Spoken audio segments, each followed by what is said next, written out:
Don Allah ku danna mana subscribe sannan ku danna alamar ƙararrawar sanarwa domin sanar da ku da zarar mun ɗora sabon shiri. Kar ku manta ku danna mana like. Mun gode, mun gode, mun gode. Magana daga bakin mai ita. A yau ne aka tattauna da Hamisu Breaker inda ya tabbatar da duniya cewar zargin da ake masa na shaye-shaye kawai dai sharar ne ake masa, shi baya abin da yake sha. Dan wasu hakkautar kayan maye suke kawo masa kuma alhalin shi baya sha. Magana dai daga bakin mai ita. Daure ka danna mana subscribing domin shi zai ma mutanen sanar da kai da zarar mun ɗora sabon bidiyo. Domin kallon cikakken wannan full ɗin wannan bidiyo, ka jure ka kalli cikakken wannan bidiyo don ka ji maganar da ya faɗa da bakinsa a Hamisu Breaker. Mun gode da zuwan wannan channel tamu, mun gode. A rashin fahimta na mutane da basu mun ba shine kalmar da ake dora mun ta shaye-shaye.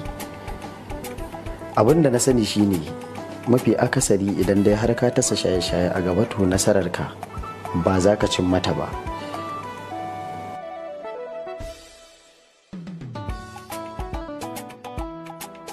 Me yasa ake maka wannan zaton na kana shaye-shaye? Za a kawo gift din kayan shaye-shaye da zaman burgewa, abin da ni kuma ban ta'ammali da shi. Abin da na sani shine Allah ya halitta mutane da dama a duniya. Akwai mutanen da suke da kamanni na masu shan hayaki, da aka samu mutum yana da bakin baki, skin din shi dark. Mafi akasari mutane suna kallon da idon shi ja ko sai a zata yana shaye-shaye, kuma mafi akasari wasu zaka ga ba shaye-shayen ne ya mai da su haka ba, a'a asali halittansu ne a haka. Bayan nan na tsindama waka mutane sai suke kanga min shaye-shaye, wanda ni kuma ma ni na ganin kamar idan na shaye-shaye hauka cewa zan yi da gaskiya, saboda tunanuka sun yawa a cikin kwakwalwata. Ni ina tunani ya zan yi faranta wa masoya na rai, to kuma me zan sha? To yaushe kuma za ka aske wannan gashi da yake kanka? Yaushe zan aske gashi? Wannan tambaya ce da mutane da dama suke mun. Abin da na sani shine wannan gashin na riga da na saba da shi dan tun kafin a sani. Mafi akasari mutanen da suka sani kusan da wannan gashin suka sani a kaina, amma ni ma ina jin kamar na kusa aske kaina tas kwanan nan. Me ke faranta maka rai a duniya?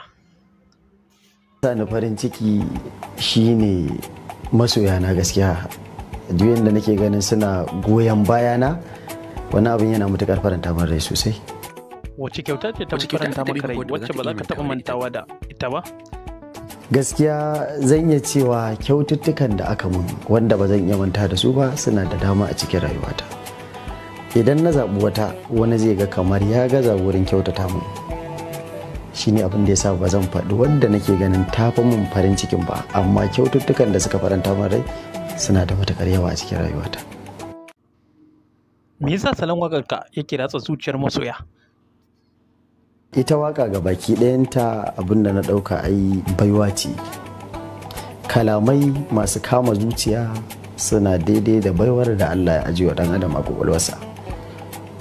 Ni a haka nake. Abin da na fahimta wa maganganun mutane shine ina faɗar abubuwan da suke daidai da zuciyoyinsu ne. Shine kawai. Wacce waka ka fi so a cikin waƙoƙin da kai a duniya? Waƙar da na fi so idan zan rera ita ce waƙar da nake cewa ba ni dama ya masoyiyata, mai rabon ya gabaɗi zai gani gwanata, cikin masoyanki a yanzu na yi rata, tunda ni zan iya baki rayuwata. Sunana Hamisu Sa'id Yusuf, amma an fi sani na da Hamisu Breaker Dore. Ana ce min Breaker ne, da asalin sunan Born Breaker ne. Ana ce min Breaker sakamakon lokacin na tashi ina rawa irin ta kakkarya jiki, irin rawan Michael Jackson, shine ake kira na Breaker. Lokacin na samu nasarar lasa gasa da dama na rawa, to wanda suka haɗu suke rawan kafataninsu sun sa a ransu kaman za a ce gwarzo ne a ciki.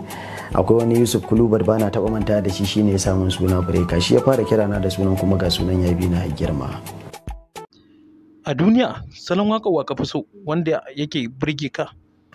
Waka a duniya mawakan da salon waƙoƙinsu suke burge ni suna da dama.